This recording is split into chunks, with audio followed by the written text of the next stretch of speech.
Tirania de Aço capítulo 789 Batalha pelas margens de Busan. A batalha pelas margens de Busan já havia começado.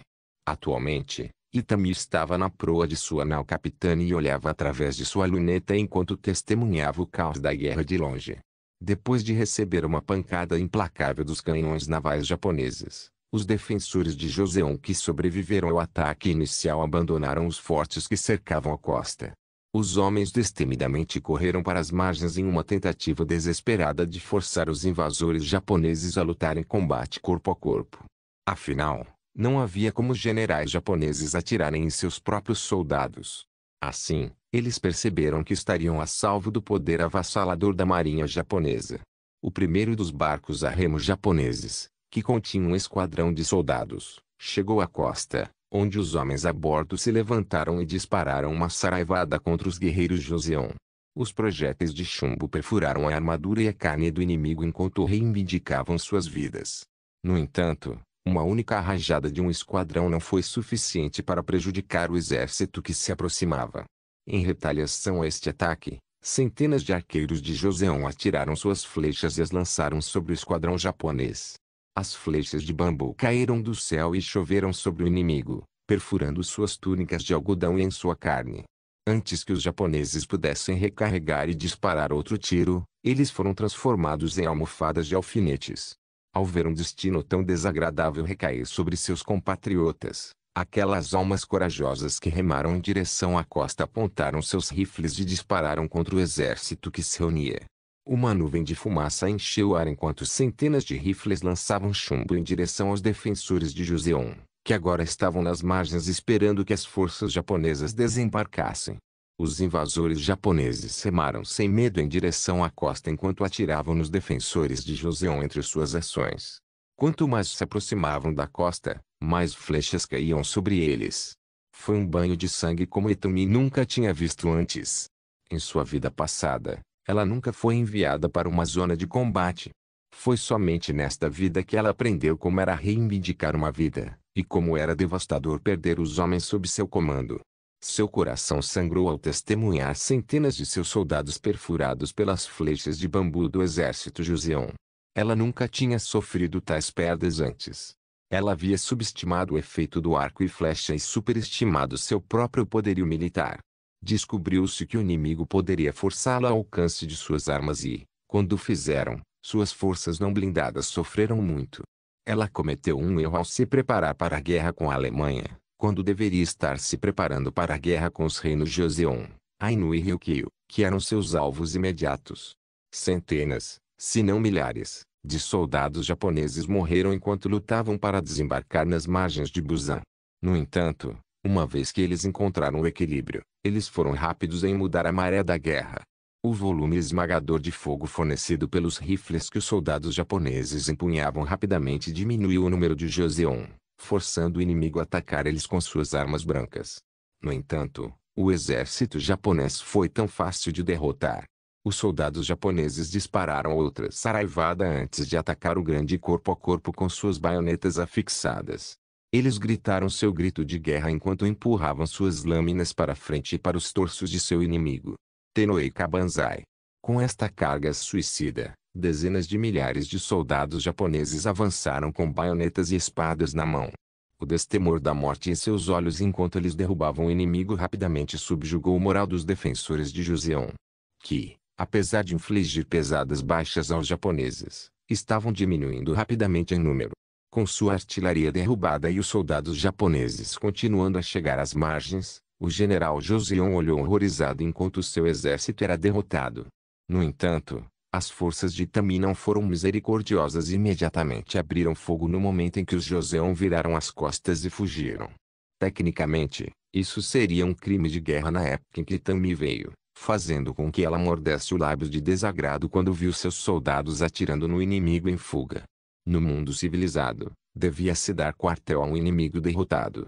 No entanto, ela precisava desesperadamente acabar com esse conflito aqui e agora, especialmente depois de sofrer perdas tão pesadas. Assim, a bela Albina encontrou sua determinação interior de dar aos artilheiros navais uma ordem que ela desprezava. Atire no exército em fuga com seus 110 libras. Eu quero esses bastardos exterminados. Se pudermos destruir o inimigo aqui em Busan, o resto do reino cairá com eles. Com o comando dado, as tripulações a bordo da frota de Itami carregaram seus canhões e ajustaram a mira para disparar contra o inimigo em fuga. Os projéteis de 110 libras balançaram as margens de Busan enquanto explodiam homens em picadinho. Os Joseon que fugiram da batalha foram atingidos por uma mistura de bombardeio naval e tiros de fuzil enquanto eram impiedosamente lançados ao esquecimento. No final, menos de 1000 homens escaparam com vida, deixando todo o reino totalmente indefeso contra o exército japonês.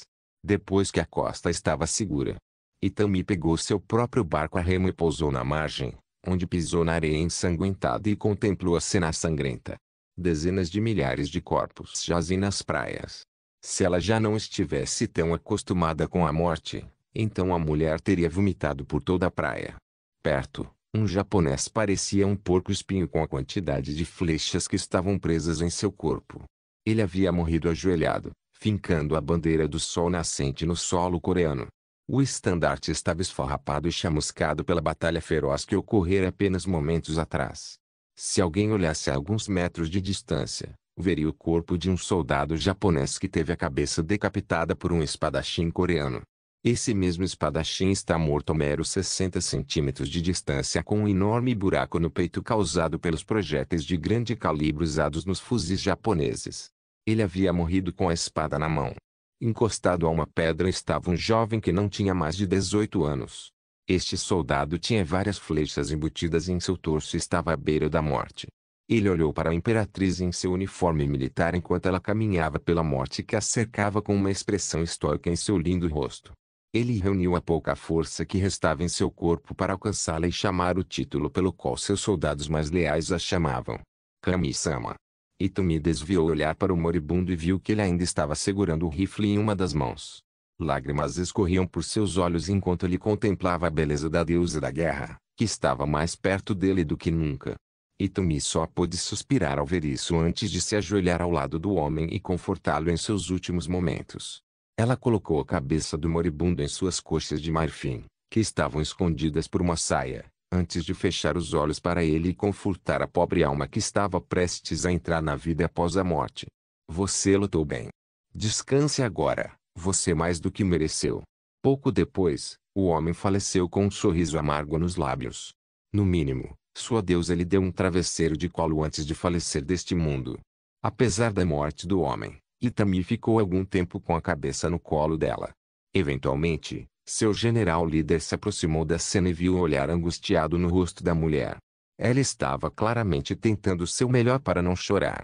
Afinal, ela precisava projetar força para seus soldados, que estavam lambendo suas feridas depois de uma dura luta. Shiba colocou a mão no ombro da jovem e tentou confortá-la enquanto ela olhava sem vida para os homens mortos que a cercavam. Itami-sama, acabou. Nós vencemos a batalha. O reino Joseon não tem mais soldados para lutar contra nós. Esses homens morreram para que sua terra natal pudesse prosperar. Para que você pudesse levar suas famílias a um futuro melhor. Itami acenou com a cabeça em silêncio antes de gentilmente colocar a cabeça do soldado falecido no chão. Ela se levantou e enxugou as lágrimas dos olhos antes de responder ao seu general. Você está certo. Eu não tenho tempo para lamentar a perda de vidas. Esta é uma guerra, e estamos tão perto da vitória. Eu honrarei os caídos anexando este reino. Se nossa civilização tiver uma chance de se tornar um poder global, então precisamos do ferro que os Joseon enterraram em suas terras. Quero nossos mortos trazidos de volta ao Japão e sepultados nas terras de seus ancestrais. Quanto aos cadáveres de Joseon, ou os que permanecem intactos, enterros. Depois de nos livrarmos dos mortos, avançaremos e tomaremos a cidade. Shiba acenou com a cabeça antes de responder afirmativamente às ordens de Itami. Como você manda? Depois de dizer isso, Itami levou alguns momentos para organizar seus pensamentos e endurecer seu coração. Ela nunca tinha testemunhado tantas mortes do seu lado antes. No entanto, ao contrário de Berengário, ela não estava zangada com o inimigo por infligir baixas tão ferozes ao seu exército. Ela respeitava sua força e determinação. Ela não havia previsto tais perdas quando planejou esta campanha, e o simples fato de que ela sofreu tanto provou que os Joseon eram um reino capaz, mesmo que estivessem séculos atrás em tecnologia militar.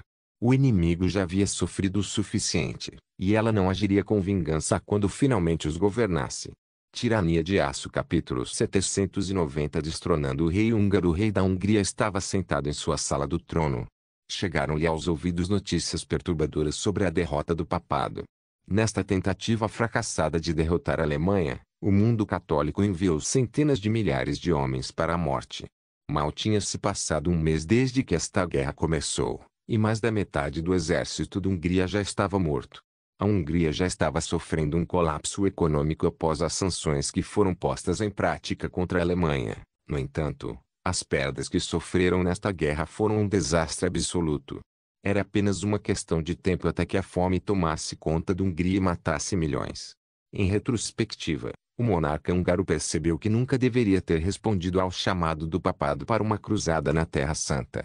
Ele passou toda a duração dessa breve guerra preso nos Alpes Dináricos, onde não conseguiu passar pelo exército de Paládio antes que a guerra com o exército bizantino chegasse ao fim.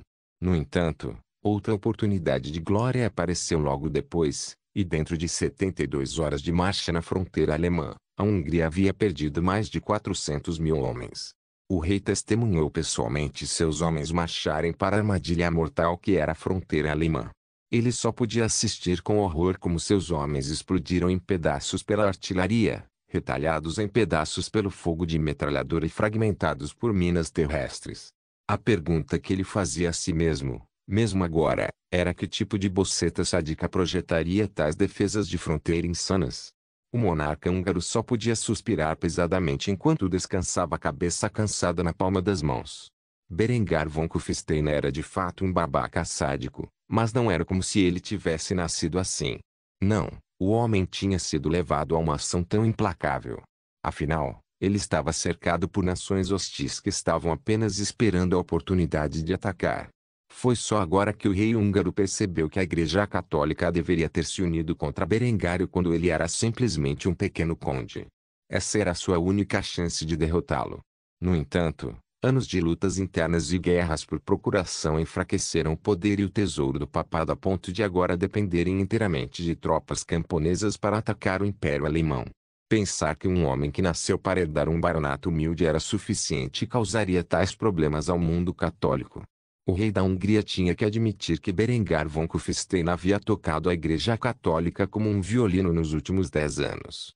Ele ganhou tempo criando uma série de guerras por procuração dentro da cristandade. Ele deu poder aos inimigos da Igreja e desviou sua atenção da ameaça real ao seu poder. Tudo isso enquanto fortalece seu exército e une o povo alemão em um único império coeso.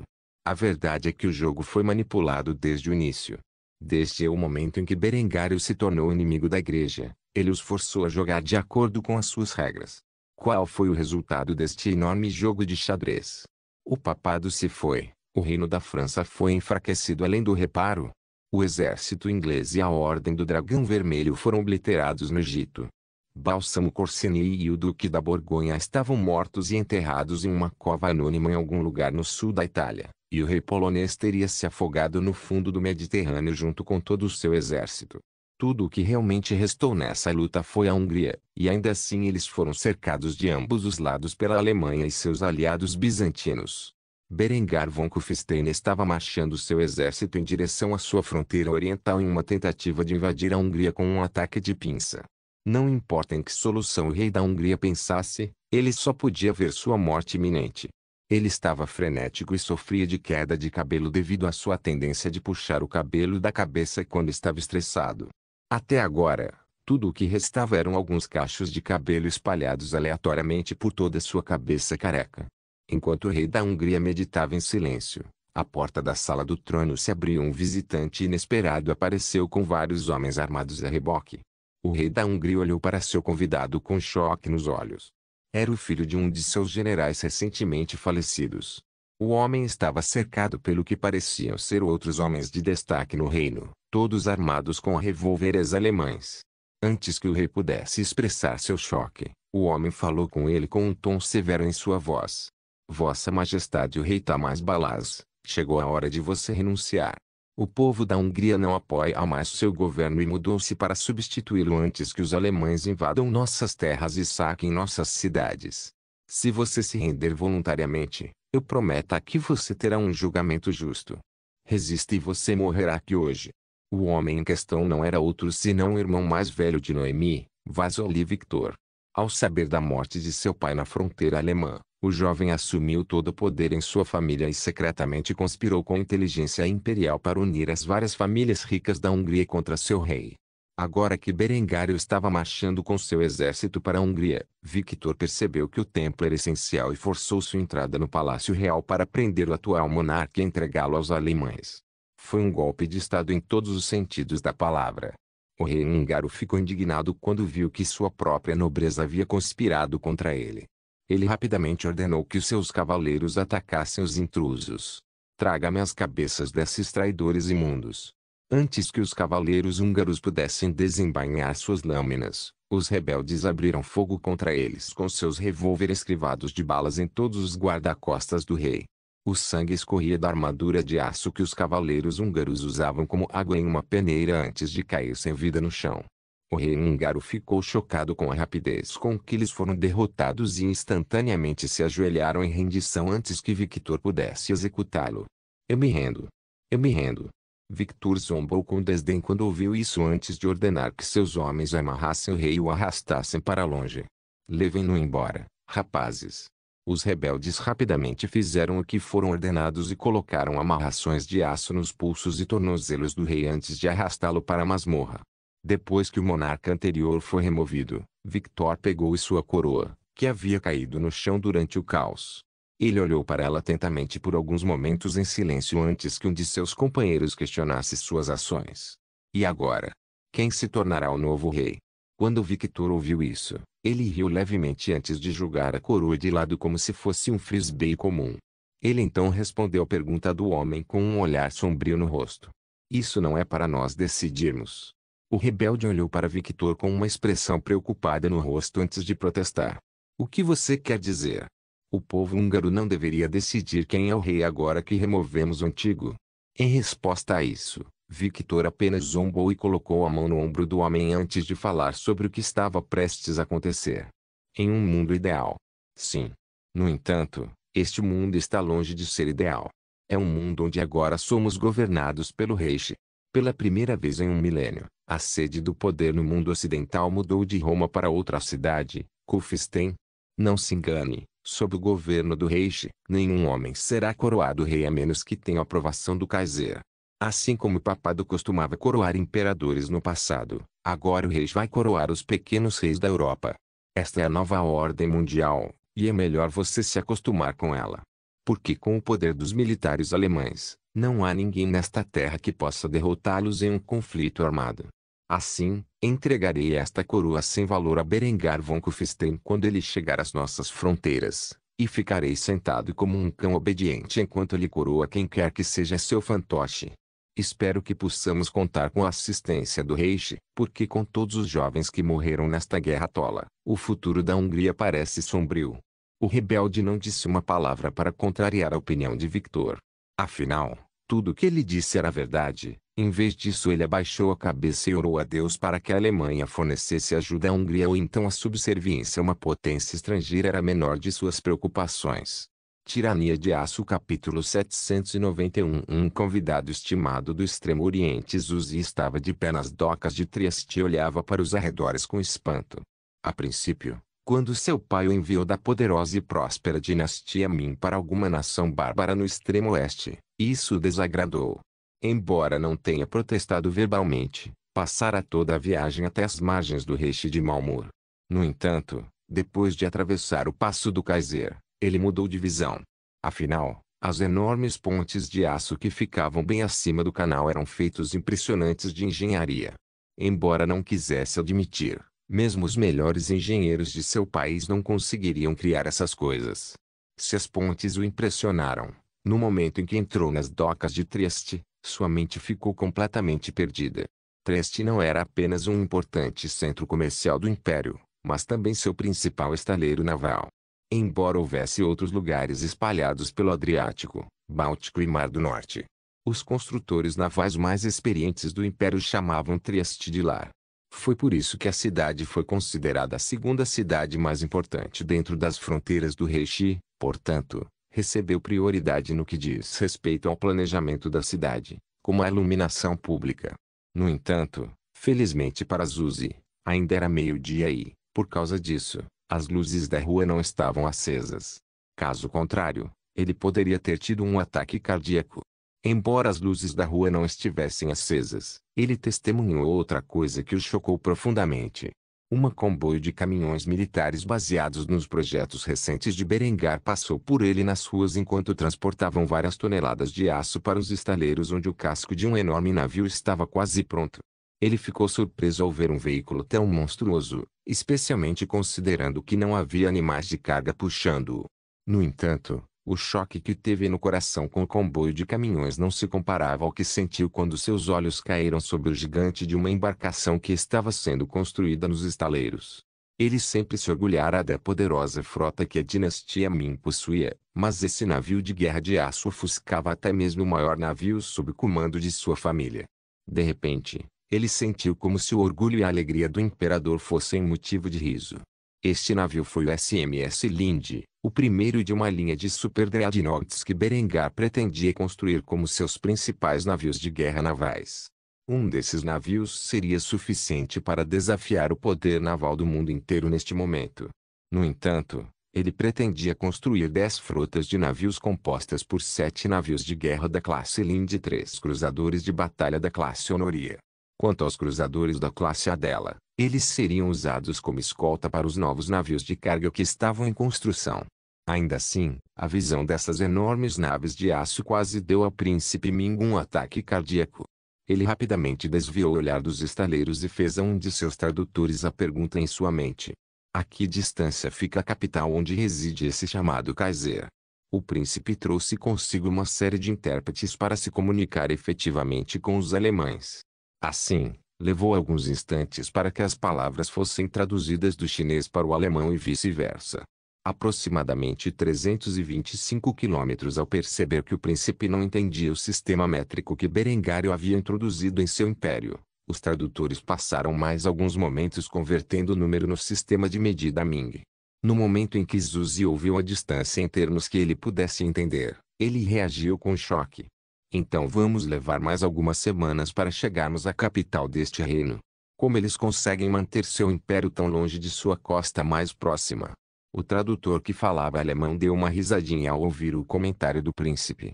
Ele não queria ofender o príncipe oriental, mas fazia negócios com o rei Xia há algum tempo e podia dizer que o príncipe estava fora de sua zona de conforto depois de observar tantas invenções espetaculares por toda a cidade portuária.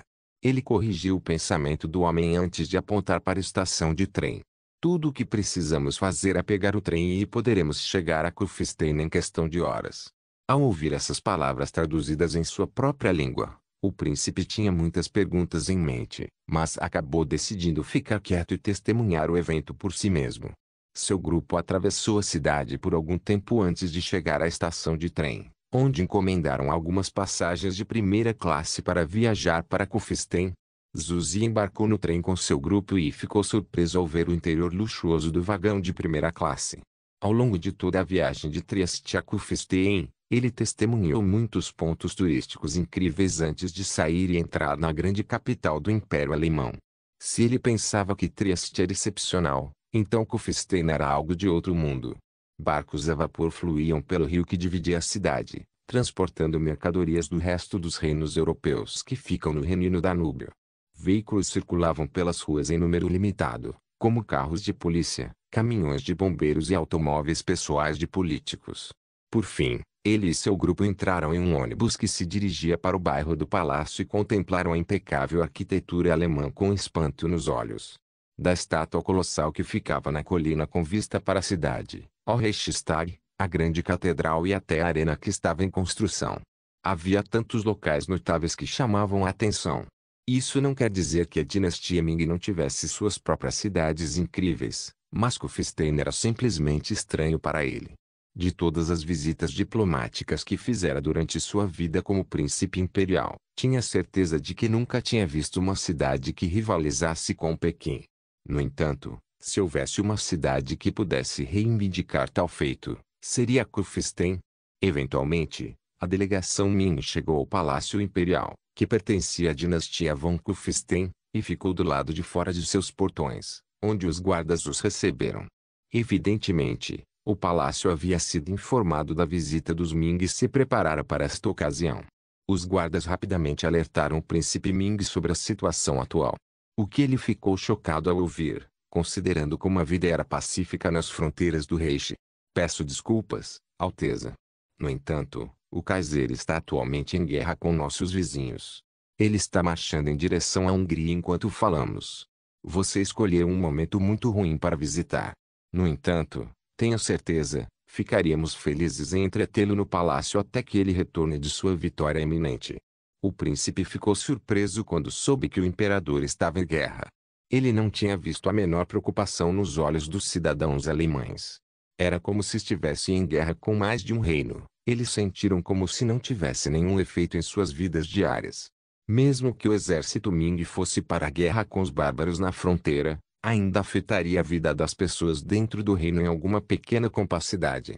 Normalmente ele ficaria indignado neste momento. No entanto, ele tinha visto muitas visões estranhas que o levaram a acreditar que dar um chilique em frente ao palácio alemão era uma má ideia. Afinal, embora ele não entendesse as capacidades militares do Reich em seu contexto mais amplo, ele podia dizer que elas não eram um poder com o qual se deveria brincar. Se seu pai tivesse despachado seu arrogante irmão mais novo, Zuli, para o Reich, ele provavelmente teria transformado esse resultado inesperado em um incidente internacional. Assim, Zuzi pôde apenas suspirar e aceitar seu destino com a dignidade de um príncipe imperial. Muito bem. Congratulo-me com sua hospitalidade. Por favor, mostre que nossa jornada tem sido longa e cansativa. Os guardas conduziram a delegação Ming ao Palácio Imperial, onde Lind estava na entrada para receber o homem na casa de seu marido.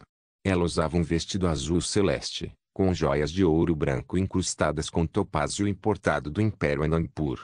Quando Zuzi olhou para a beleza ruiva, ficou realmente surpreso. Em toda a sua vida, ele tinha visto talvez 3 mulheres que eram tão bonitas quanto ela. Ele não conhecia sua relação com o Kaiser, mas se ela o estava cumprimentando, provavelmente ocupava uma posição elevada em sua casa. Antes que ele pudesse falar, Lind fez uma reverência antes de falar com ele com um lindo sorriso no rosto. Bem-vindo, príncipe Zuzi da dinastia Ming. Estamos esperando por você há algum tempo.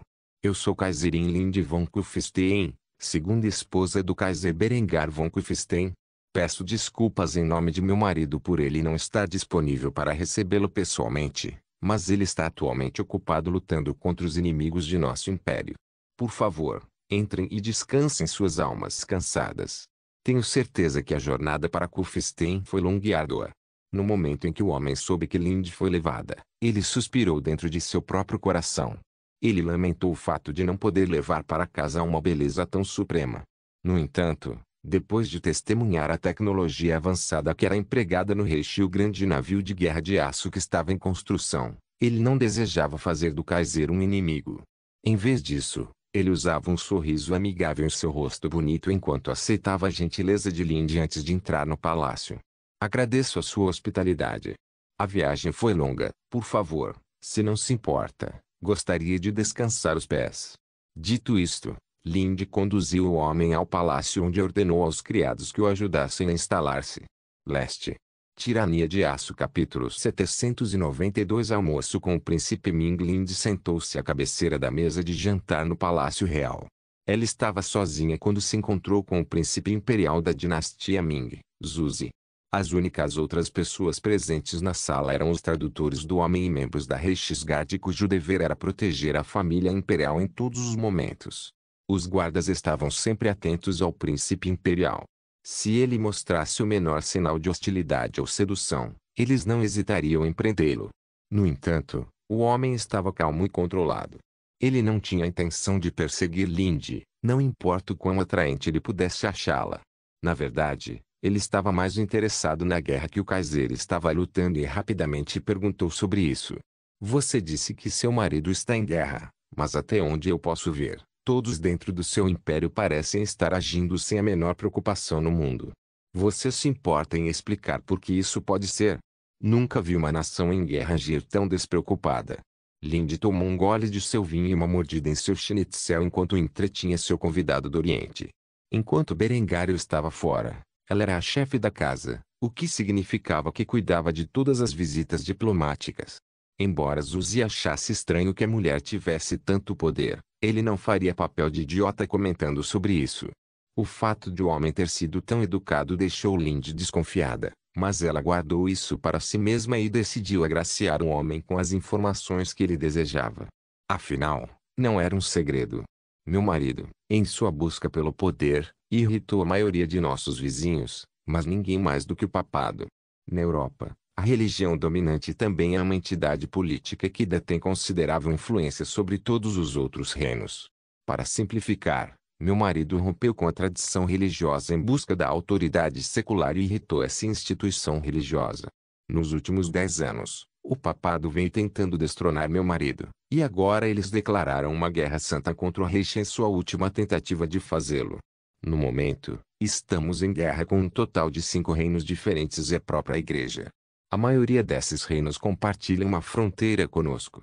Ele dividiu nosso exército para lidar com essas ameaças distintas e atualmente lidera 1/5 de nossas forças no sul da Itália.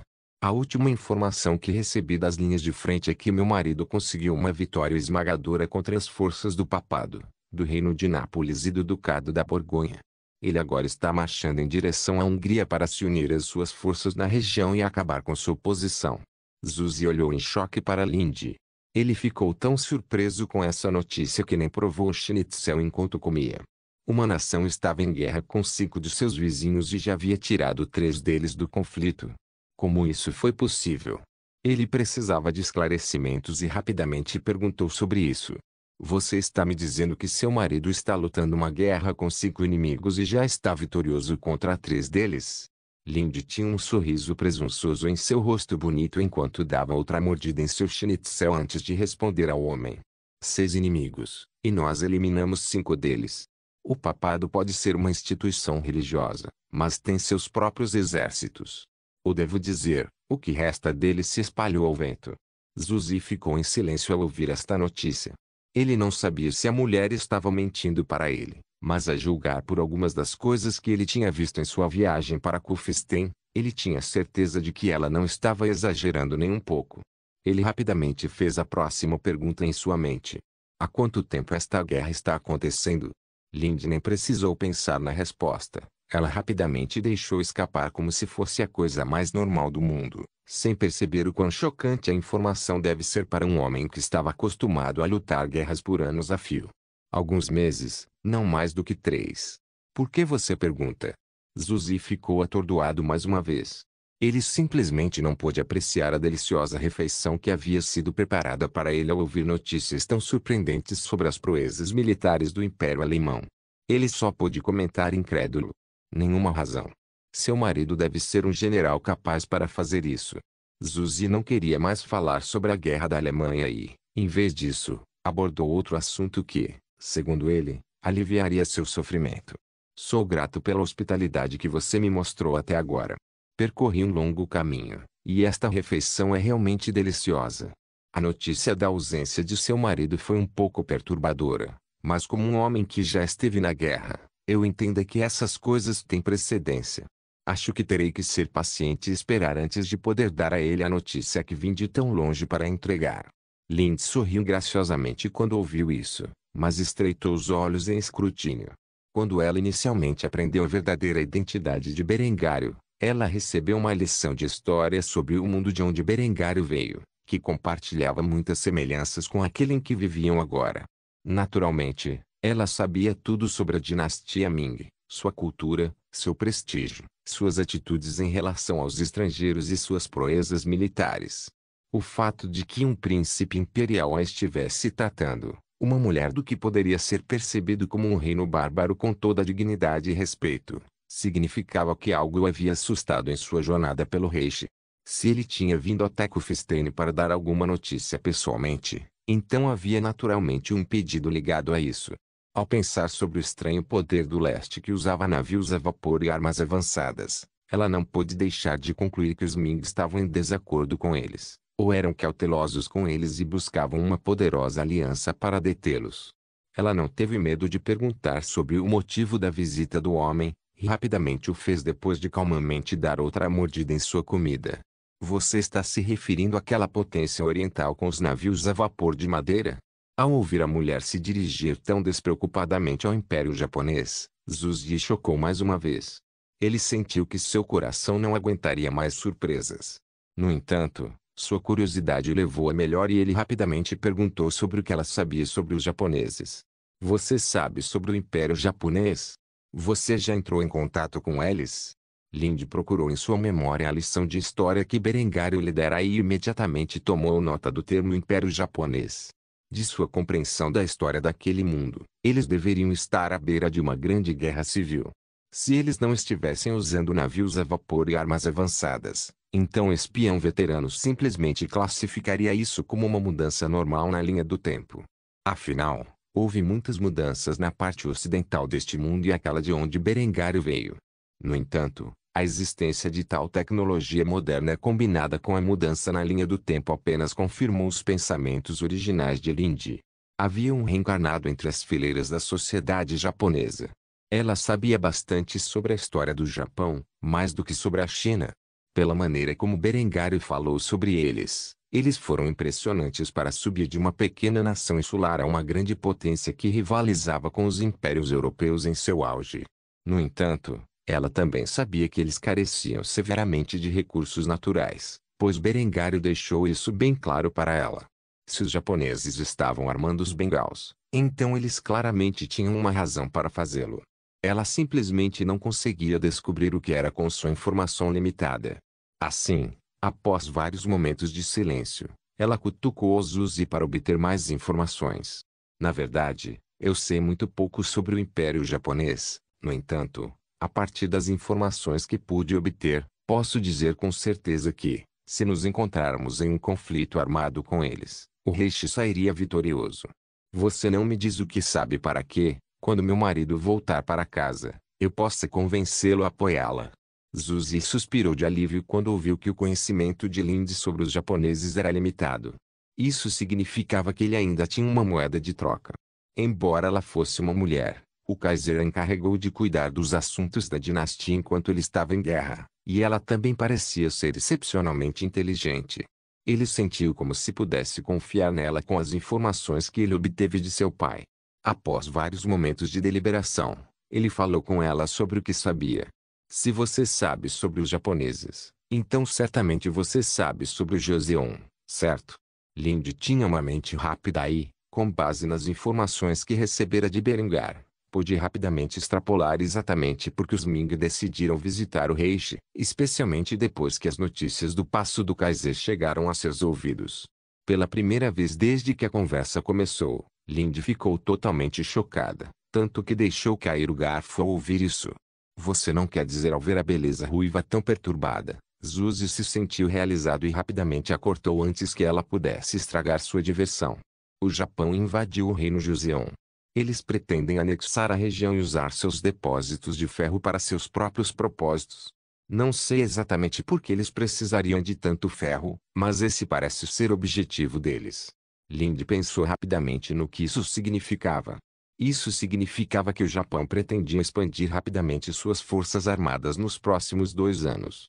Os navios tartaruga movidos a vapor não eram uma ameaça para a marinha alemã, mas se os japoneses conseguissem criar navios de guerra, isso poderia representar um sério problema para o Reishi. Ela imediatamente entendeu a intenção que os japoneses tinham para a Coreia, mas o que ela não entendia era por que eles estavam envolvidos com o Império de Bengala, e assim ela rapidamente perguntou sobre isso. Se eles estão invadindo o reino Joseon, então por que eles também estão envolvidos com o Império de Bengala? Quando Zuzi ouviu essas palavras, ficou mais uma vez surpreso. Seus contatos dentro do Império Japonês nada disseram sobre a visita de Itami ao Império de Bengala.